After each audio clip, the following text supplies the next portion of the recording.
जी part 2 start हो गया। बहुत तेज स्पीड हो गई हमारी, है ना, एंड पे आके। नहीं कर लेते हैं, बताओ। सही जा रहे हैं, जाने दो। मुझे बस ये ना कहना कब खत्म होना है।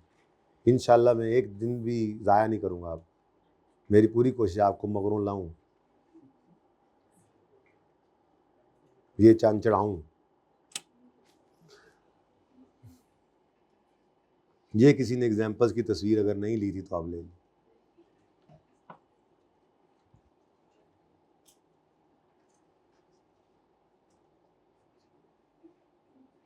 ठीक है जी, चले।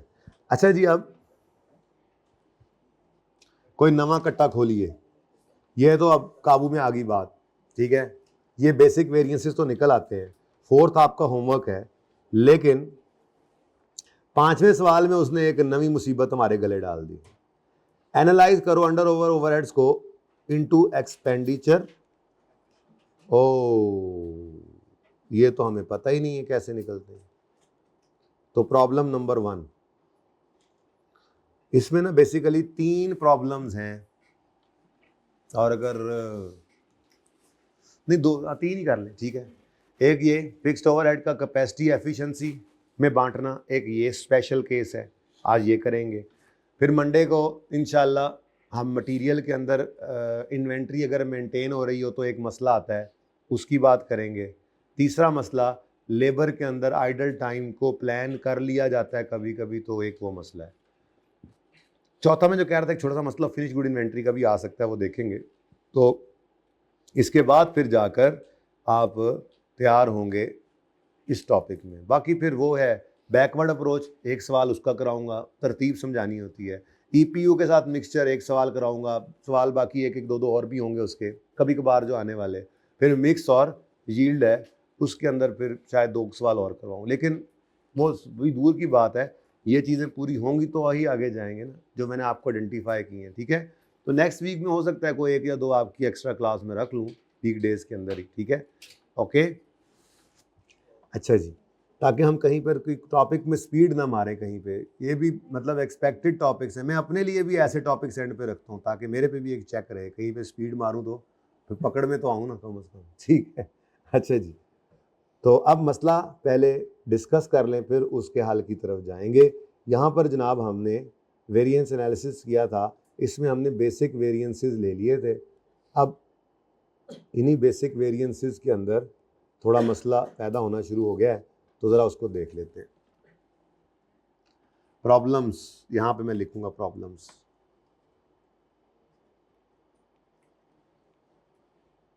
प्रॉब्लम नंबर 1,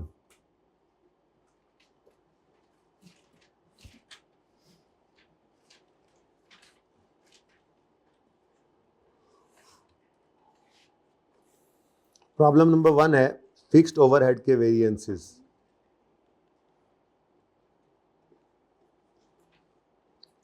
अभी तक तो हमने फिक्स्ड ओवरहेड के 2 वेरिएंसेस पढ़े थे, एक्सपेंडिचर और वॉल्यूम। ये जो अंडर ओवर एब्जॉर्ब्ड होता है मेनली ये वॉल्यूम की वजह से ही होता है। मतलब बजट से ज़्यादा प्रोडक्शन कर दी तो ओवर एब्जॉर्ब, क्योंकि बजट की बेस पे ओआर निकला होता है, बजट की बेस पे ओआर निकला होता है, और एब्जॉर्ब कराते हैं हम उसको एक्चुअल से मल्टीप्लाई करके। अगर हमने एक्चुअल प्रोडक्शन ज़्यादा कर दी है तो ओवर एब्जॉर्ब हो जाता है, अगर प्रोडक्शन कम रह गई है अंडर एब्जॉर्ब हो जाता है। मतलब अंडर ओवर एब्जॉर्ब का जो मसला है ये मेनली आता है वॉल्यूम की वजह से, वॉल्यूम के चेंज की वजह से, ठीक है। इसका मतलब एक्सपेंडिचर वेरिएंस को नहीं तोड़ना हमने, वॉल्यूम और वॉल्यूम के वेरिएंस को कैपेसिटी और एफिशिएंसी में तोड़ा जाता है। एक्सपेंडिचर का वेरिएंस अभी भी वही रहेगा, वो एक ही होता है, वो budgeted fixed cost minus actual fixed cost. तो ये कैपेसिटी और एफिशिएंसी क्या है, ये फर्दर ब्रेकअप है वॉल्यूम के वेरिएंस का। बात समझिए, ठीक है ना। तो मैं ये बताना चाह रहा हूं आपको कि ये जो मैंने अभी लिखा जरा दोबारा इससे जरा हेल्प लेकर आता हूं मैं, ठीक है। इसको मैं उठा के ले जा रहा हूं दोबारा।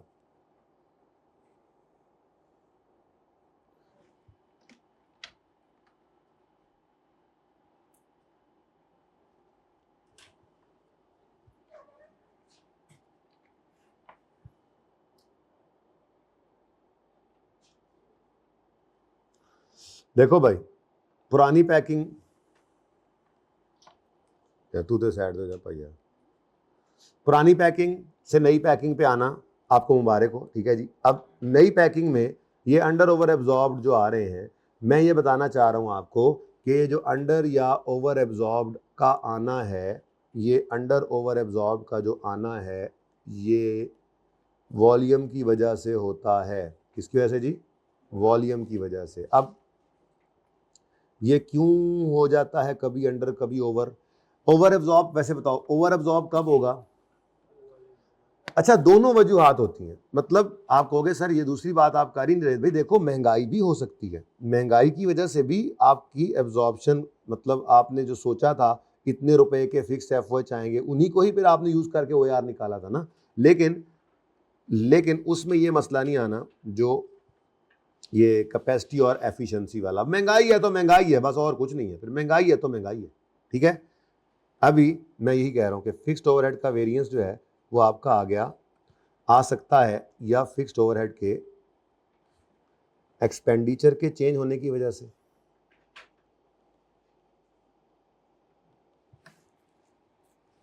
एक्सपेंडिचर की वजह से भी आ सकता है, यानी महंगाई हो जाए। और दूसरा जो मेन मामला होता है, नॉर्मली जो ज़्यादातर होता है, वो फिक्स्ड ओवरहेड का वॉल्यूम वेरिएंस है। ये दोनों वजह से ही चेंज आता है। अगर एक्सपेंस वेरिएंस आया है तो उसका मतलब सोचा था, बजट किया था 100 रुपया खर्चा होगा, हो गया 120, तो ओएआर के अंदर फिर वो ओएआर ज़्यादा लग गया, तो इस तरह से ओवर एब्जॉर्ब्ड हो रहा होगा। सोचा था 100 रुपये खर्चा आएगा, आ गया 90, महंगाई की वजह से या सस्ताई की वजह से, तो ओएआर के ऊपर ये असर भी तो पड़ता है ना। तो एक तो ये असर हो गया इसमें, ठीक है। लेकिन ये असर बस यही है, ये असर बस यही है, सोचा था ये खर्चा होगा, एक्चुअल में ये हो गया, दैट्स इट। अब वॉल्यूम की वजह से भी वेरिएंस आ रहा है, ये वाला अंडर ओवर का वेरिएंस वॉल्यूम की वजह से भी आता है। वो क्या है? मैंने सोचा था बजटेड वॉल्यूम बनाऊंगा मैं 10,000 यूनिट्स, मेरे 9,000 बना सका, तो फिर यूनिट्स कम यूज हुए, तो यूज किया था ओआर निकालते हुए 10 यूनिट्स यूज हुए, एक्चुअल में बने एक्चुअल में कम, तो अंडर एब्जॉर्ब रह जाता है। ज्यादा बन जाए तो ज्यादा एब्जॉर्ब हो जाता है।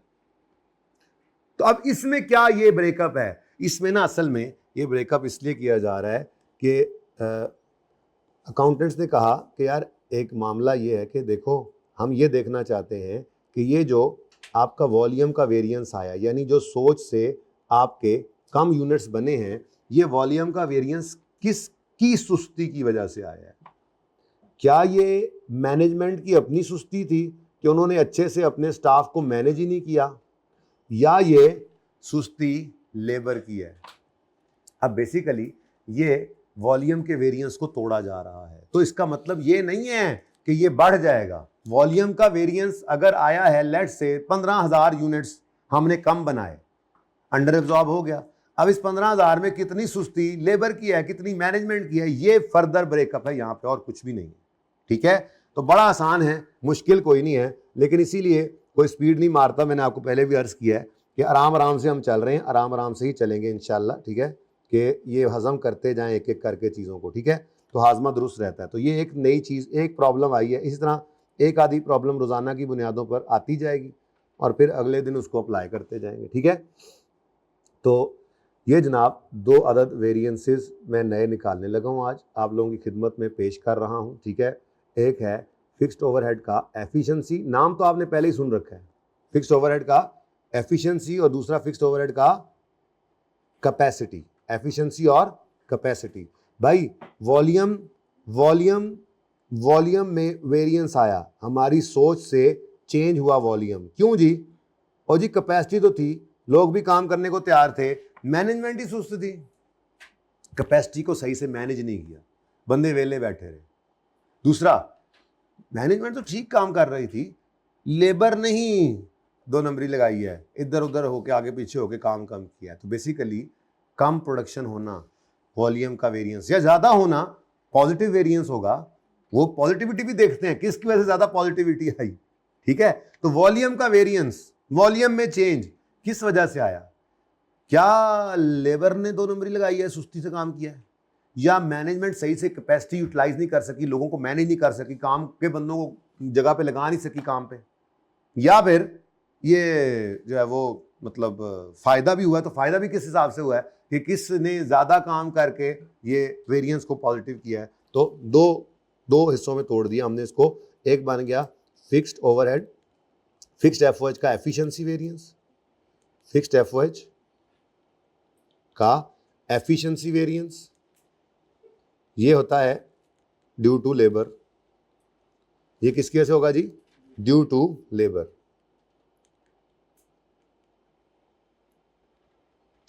और दूसरा है जी फिक्स्ड एफओएच का कैपेसिटी वेरिएंस।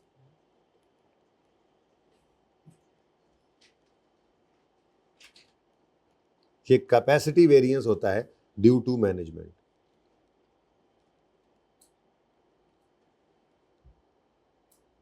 ठीक है जी।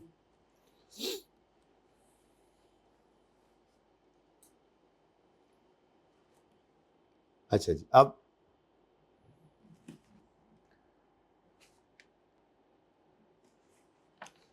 नाम लिख लें जी इनके और फॉर्मूलाज लिख लेते हैं फिर। अब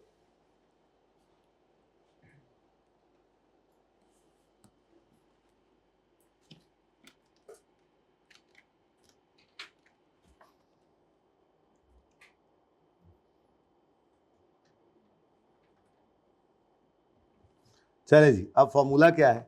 देखो भाई, लेबर एफिशिएंसी जैसे निकलती थी लेबर की रेशियो में, वैसे ही लेबर एफिशिएंसी की बेस पर वेरिएबल ओवरहेड्स की एफिशिएंसी आई थी। याद आ रहा है? लेबर की वजह से वेरिएबल ओवरहेड्स के ऊपर असर देखा था हमने, ऐसे ही लेबर की वजह से हमने फिक्स्ड ओवरहेड्स के ऊपर असर देखना है। तो जैसे इन फॉर्मूलाज के अंदर था टोटल स्टैंडर्ड, कितने गया? Total standard quantity allowed for actual output, ये यूजेज था। फिर टोटल स्टैंडर्ड, ये असल में दिखाना, total standard hours allowed for actual output, total standard hours allowed for actual output. तो यहाँ पे फिर क्या हो जाएगा? बस बजटेड आवर्स लिख देंगे, फर्क सिर्फ ये जरा बजटेड है, ठीक है। यहाँ पे क्या लेना है हमने? बजटेड, बल्कि ये लिखो total standard hours, total standard hours allowed for actual production, actual output लिखा था ना लफ्ज यहाँ, एक्चुअल आउटपुट, ठीक है, ठीक है जी, बिल्कुल ऐसे लिखा हुआ है। Total standard hours allowed for actual output minus क्या होगा आगे? आप बताओ, फॉर्मूला तो आप बना रहे हो, बोलो। टोटल एक्चुअल आवर्स पेड या वर्कड?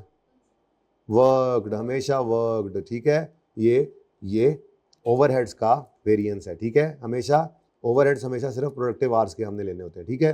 तो वर्कड, ठीक है। तो इसके साथ अब हम लगा देंगे रेट, तो अब स्टैंडर्ड रेट पर आवर होगा, ठीक है। क्यों पर आवर होगा? यहां पर मजबूरी है, अब मुझे आर रखने पड़ेंगे, क्योंकि मैंने जब टोटल स्टैंडर्ड आवर्स लिए हैं, जब टाइम लिया है, तो अगर मुझे रेट यूनिट्स में पर यूनिट गिवन भी होगा तो मुझे मजबूरी है उसको पर आवर में कन्वर्ट करना, क्योंकि मैं एफिशिएंसी का फॉर्मूला निकाल ही नहीं सकता पर यूनिट रेट के हिसाब से। तो ऐसे सवालों के अंदर अगर मुझे जैसे वो 40 रुपए पर यूनिट गिवन भी होगा ना, तो साथ ही वो आवर्स भी देगा, जैसे गिवन भी थे 6 आवर्स, तो 40/6 करूंगा, 40/5 करूंगा, पर आवर पे कन्वर्ट करूंगा उसको, ठीक है। क्योंकि यहां से यूनिट्स का काम नहीं है, यहाँ पे स्टैंडर्ड आवर्स अलाउड लिए हैं मैंने, तो आवर्स लिए हैं, तो फिर स्टैंडर्ड रेट भी मुझे, OAR भी मुझे पर यूनिट नहीं चाहिए, पर आवर चाहिए। पर यूनिट गिवन होगा तो पर आवर में कन्वर्ट कर लेंगे, करना कोई मुश्किल काम नहीं होता, ठीक है। यहां तक कोई मसला? ये तो बिल्कुल वैसा ही हो गया जैसे हमने पहले देखा था। अब नया फॉर्मूला कौन सा आ रहा है? नया फॉर्मूला तो सिर्फ इतना सा है कि अगर आप ये मैनेजमेंट की वजह से देखना चाहते हैं कैपेसिटी क्या इन्होंने सही मैनेज नहीं की, ज़रा ये चेक कर लें, तो उसके लिए फिर आपको ये सोचना पड़ेगा कि आपने कहना है कितने घंटे काम किया यार इन्होंने। अब ये ज़रा डिफरेंट फॉर्मूला है, थोड़ा सा याद करना पड़ेगा कुछ, कितना को मैं कह सकता हूँ आपको कि यार ऐसे। कोशिश तो यही है कि लिंक्स क्रिएट होते जाएं, जैसे ये एक जैसे थे, एक जैसे थे, एक जैसे थे, ठीक है, एक जैसे थे यहाँ तक। हाँ चलो, फिक्स्ड ओवरहेड वॉल्यूम ज़रा डिफरेंट था, एक जैसे थे। जब एफिशिएंसी कैपेसिटी में आया तो एफिशिएंसी उसी जैसा बन गया, बिल्कुल उस जैसे ही लिखा है मैंने यहाँ, ठीक है। लेकिन अब एक नया फॉर्मूला ये भी है, फॉर्मूला तो याद करने पड़ेगा, मैं क्या कर सकता हूँ, ठीक है। Total actual hours worked, total actual hours, भाई कितना आवर्स काम किया है मैंने, हम कहेंगे यार कितना आवर काम हुआ है, फैक्ट्री कितने घंटे के लिए चली है, और इसके अगेंस्ट कितने घंटे सोचा था चलेगी, मतलब total budgeted hours, total budgeted hours, total budgeted hours, वो जिसको आप प्यार से कहा करते थे, आपको याद हो तो, नॉर्मल कैपेसिटी। यानी आपकी नॉर्मल कैपेसिटी है कितनी और आपने काम किया कितना है, यहां से पता लगेगा कि आपने सही से मैनेज किया अपनी लेबर को या आपकी कैपेसिटी सही से यूटिलाइज नहीं हो पाई। Again into standard rate per hour ले लें। तो ये जनाब आपके फॉर्मूलाज हैं, ये दो नई चीजें आ गई आपके पास, ठीक है। तो ये जनाब प्रॉब्लम नंबर 1 है। ऐसे ही आपकी अभी 3 और प्रॉब्लम्स आनी है। एक सिचुएशन आएगी जिसमें टोटल एक्चुअल क्वांटिटी परचेज बराबर नहीं होगी मटेरियल की, टोटल एक्चुअल क्वांटिटी परचेज्ड बराबर नहीं होगी कंज्यूम के। वो कब होगी? जब आपका मटेरियल का स्टॉक आएगा। अब मटेरियल का स्टॉक आना इतना मसला नहीं है, लेकिन आगे फिर 2 तरह के कॉस्टिंग मेथड्स हैं जो आप यूज़ करते हैं, स्टैंडर्ड और एक्चुअल, उसकी वजह से एक चेंज आना है। तो एक मसला ये रहता है आपका, ये मंडे को डिस्कस होगा। दूसरा मसला, आइडल टाइम अभी तक हमारे स्टैंडर्ड में नहीं शामिल था, मतलब अगर आवाम वेली बैठती है तो, लेकिन हम अगर प्लान में ही शामिल कर लें कि आवाम ने इतना तो वेला ही बैठना है, तो उसको कहते हैं कि स्टैंडर्ड कार्ड के अंदर मेरा आइडल टाइम शामिल होगा। आइडल टाइम को प्लान कर लेते हैं। फिर जब आइडल टाइम को प्लान कर लेते हैं तो एक दो रेशोज और एक दो वेरिएंसेस के फार्मूलाज और बदल जाते हैं। उससे फिर क्या होता है कि प्लान्ड है जब, तो फिर एंड पे देखेंगे प्लान से ज़्यादा लगा या कम लगा आइडल टाइम। तीसरा मसला जो इसमें आना है वो ये आना है कि वो पता नहीं, कोई नहीं अभी फिलहाल छोड़ो, ठीक है। तो ये 2 मसले अभी रहते हैं इसके बाद, ठीक है। एक चौथा मसला है, वो इतना छोटा है कि वो एक सवाल में है, तो जब आएगा ना तब देखेंगे, ठीक है, ओके। लेकिन ये इतनी बारीक बातें हैं, मैंने इनको अलग से कर दिया कि इनसे फिर भी परेशान नहीं होना प्लीज़। आपको टॉपिक आता है, 80-90% क्वेश्चन इनको इग्नोर करके भी सही हो जाता है, लेकिन मेरा मसला है मैंने पढ़ाना है टॉपिक, तो मैंने सब कुछ ही पढ़ाना है। मेरे बस में होता तो मैं ये पढ़ाता ही ना, नहीं ये तो पढ़ाता जो अगले प्रॉब्लम्स हैं। इतने छोटे प्रॉब्लम्स हैं कि 1-2 वेरिएंसेस में उनका मसला आना है, लेकिन बच्चा परेशान होता है, तो मेरे बस में होता मैं पढ़ाता ही ना, लेकिन मेरी मजबूरी है पढ़ाना। आपको समझ भी आएगा, लेकिन ज़्यादा बोझ नहीं लेना इस, ठीक है ना। ज़्यादा मैक्सिमम काम आप कर चुके हैं, सीख चुके हैं, जो बेसिक वेरिएंस आपने कर लिए, ठीक है। चले इसको नोट फरमा लीजिए, तस्वीर ही बना लें बेशक।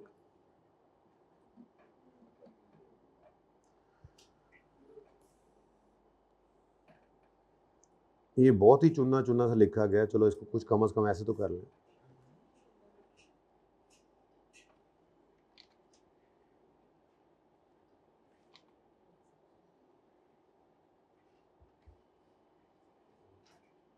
अब कुछ गुजारा हो जाए।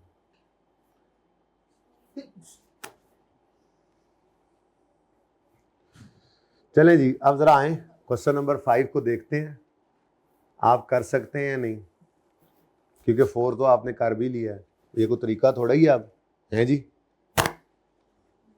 अब 5 और 6, पता नहीं 6 भी शायद करना पड़ जाए आपको, तो देखते हैं ना। अभी 5 मिनट में कोई सवाल नहीं करा रहा, 5 मिनट में आपके ऊपर बोझ डाल रहा हूँ। आज एक पार्ट बी अगर भेज दूँ, यही 5वें क्वेश्चन मैंने पूछा है कि भेज दूँ।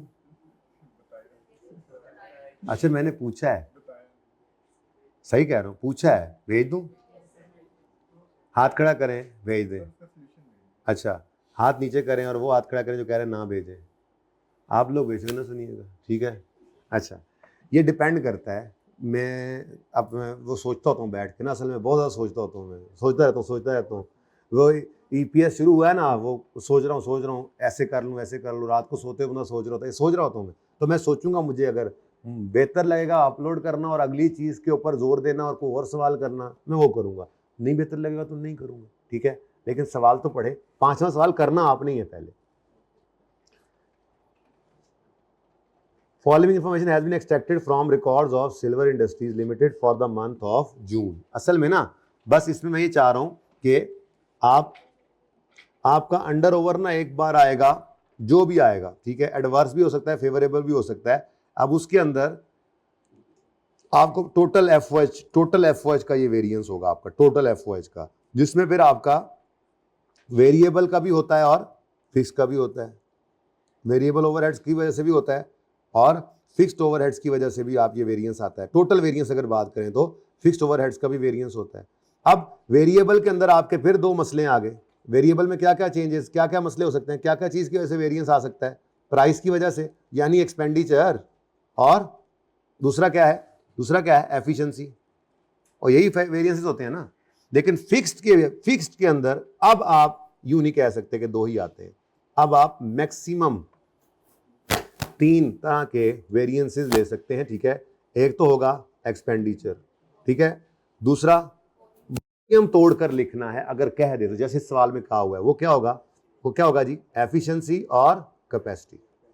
तो ये बात मैं उस लेक्चर में तफसील से कर दूंगा ना आपके साथ, ठीक है। कैपेसिटी अगली बात अगर मैं करूंगा अपलोड तो उससे अगली बात ये है कि कौन से सिस्टम में ये एफिशिएंसी और कैपेसिटी जो है ये कैलकुलेट होगा आपके ख्याल में? कौन से सिस्टम में ये होगा? एब्जॉर्प्शन कॉस्टिंग यूज करेंगे तो होगा या नहीं, या मार्जिनल कॉस्टिंग यूज करेंगे तो होगा या नहीं, मेरा सवाल है। देखें, मार्जिनल कॉस्टिंग सिस्टम में वॉल्यूम वेरिएंस ही नहीं आता, क्योंकि हम वॉल्यूम वेरिएंस कब आना है? अंडर ओवर एब्जॉर्ब की वजह से। जो वॉल्यूम के अंडर ओवर एब्जॉर्ब खर्चे की वजह से जो होता है वो तो हम एक्सपेंडिचर वेरिएंस ले रहे हैं, लेकिन वॉल्यूम की वजह से जो वेरिएंस आता है अंडर ओवर का, वो एब्जॉर्प्शन कॉस्टिंग में मसला है। जब हम OAR निकाल के उसको एब्जॉर्ब करवाते हैं, मार्जिनल में तो एब्जॉर्ब करवाते ही नहीं है। ओके कि नो के? ओके, ठीक है। तो ये थोड़ी सी बात भी करूंगा कि कौन कौन से वाले मार्जिनल, उम्मीद है करूंगा, नहीं करूंगा तो कल कर दूंगा, फिर मुझे अब याद नहीं है, ये बात की होनी चाहिए इस सवाल के साथ, ठीक है। तो मार्जिनल कॉस्टिंग में कौन से वेरिएंसेस यूज होते हैं, एब्जॉर्प्शन में कौन से, क्योंकि सवाल की रिक्वायरमेंट पड़े। पहली बात, following information has been extracted from Silver Limited, सुनहरी कहने लगा था, ठीक है। For the month of June available capacity है प्रोडक्शन की, डायरेक्ट लेबर की, बजट है प्रोडक्शन का, डायरेक्ट लेबर का, एक्चुअल है प्रोडक्शन, डायरेक्ट लेबर, ओवरहेड्स भी आपको मिल रहे, बजट भी और एक्चुअल भी, लेकिन ये वेरिएबल एंड फिक्स्ड है। क्या पता आज वाला काम दोबारा करना पड़ जाए, इट मे हैपन, ठीक है। Fixed overheads are budgeted at, लो जी बजटेड एफओएच मिल गया आपको। असल में ना ये टोटल थे 36 लाख टोटल है, वेरिएबल एंड फिक्स्ड, तो फिक्स उसने अलग से बता दिए। मेहरबानी, applied overhead exceed actual by under over given है, आज वाला काम फिर करना पैना है, मारे गए। SIL uses absorption costing, okay, under over applied are charge to PNL, जिधर मर्जी करो हमारी बला से, हम उसको काम ही को नहीं करना। अब कहता है ये आपको पहले से आता है वैसे तो बाय द वे, ठीक है। अंडर ओवर की एंट्री करें, अकाउंटिंग एंट्री एफओएच की करें, एनालाइज करें अंडर ओवर अप्लाइड ओवरहेड्स को, एनालाइज करें इनटू एक्सपेंडिचर, एफिशिएंसी, कैपेसिटी। अब ओवरहेड्स का जो आएगा अंडर ओवर, ठीक है, उसमें कुछ वेरिएबल कुछ फिक्स्ड, हमारा तो फिक्स का अलग से हम निकालेंगे, तो उसमें आप एफिशिएंसी, कैपेसिटी, एक्सपेंस, एफिशिएंसी और कैपेसिटी ये अलग होंगे। इसमें वेरिएबल ओवरहेड में कोई नहीं एफिशिएंसी कैपेसिटी होता, उसमें बस एक्सपेंस और एफिशिएंसी ही है, ओके। अच्छा, तो इसके 11 नंबर हैं। और फिर ये जो मैं बात अगली कर रहा था, तो ये इंशाल्लाह अल्लाह ने चाहा तो ये उम्मीद तो बड़ी है कि मैं ये भेज दूंगा, अगर मैं सारा लेक्चर सुन पाया, क्योंकि मुझे खुद भी सुनना है कि उसके अंदर कोई चीज़ है वो मतलब कम ना हो, कम होगी तो फिर वो मुझे बतानी पड़ती है ना, तो वो एक बहुत मुश्किल, अपना लेक्चर सुनना दुनिया का सबसे मुश्किल। आप अपनी कभी वीडियो कभी रिकॉर्डिंग देखो, बड़ा मुश्किल लगता है, अजीब सी तो आवाज़ लग रही होती है अपनी और बंदा हंस रहा होता है, यार देखो मैंने कहा किताबें बंद करो, अजीब लोग हैं यार, हाइब्रिड में लोगों की अब आंख खुली है। अच्छा जी, 6 को पढ़े जरा, ओ ना ही पढ़े बस, ठीक है वो तो सीमा वाला सवाल, वो तो कल सारा दिन लगाएंगे अगर मैंने, लेकिन बेटा ये लेक्चर मैं कोशिश करूंगा, अगर मैंने अपलोड करना है कोशिश करूंगा ये 2-3 बजे तक हो जाए। अगर ये 2-3 बजे तक हो जाए तो मतलब आपने इसको लाजमी लेना है, यूं समझे आज आपकी एक्स्ट्रा क्लास है, ठीक है। यूट्यूब पे अवेलेबल होगा, हाँ यूट्यूब पे अवेलेबल होगा, आज हफ्ता है ना भाई, आज ही मौका है ना, ठीक है। यूट्यूब पे अवेलेबल होगा, लिंक आप लोगों को आ जाएगा। ये वाला कर लें ताकि इतना काम पक्का हो जाए। आज तो मैं ये भी नहीं कह सकता प्रोसेस कॉस्टिंग को हफ्ता, तो प्रोसेस कॉस्टिंग तो आपने उड़ाया हुआ है, तो इसलिए कोशिश करना कि स्टैंडर्ड कॉस्टिंग के अंदर ये वाले फॉर्मूलाज को अच्छे से करना। ये मैंने जो आपको 5वां सवाल दिया, इसका लेक्चर लेने के बाद बच्चे एक काम अगर कर लेना इस इतवार पे कि 5 सवाल एक सीटिंग में बैठ के कर लें, इस पे आपको शायद 3 से 3.5 घंटे लग जाएं, तो आपका स्टैंडर्ड कॉस्टिंग भी 70% काबू में आपके पर्चे के एतबार से। ये कर लीजिएगा, क्योंकि अगले हफ्ते में फिर चीजें ज्यादा हैं, ज्यादा चीजें हैं ना, एक चीज दो चीज है ही ज्यादा इसमें चीजें, तो ये ना हो कि ये वाला काबू में ना रहे। ये काबू में होगा, अगला भी समझ आ जाएगा। ये टॉपिक तैयार करके घर जाओ। ओके, अल्लाह हाफिज। FAR 2 वालों को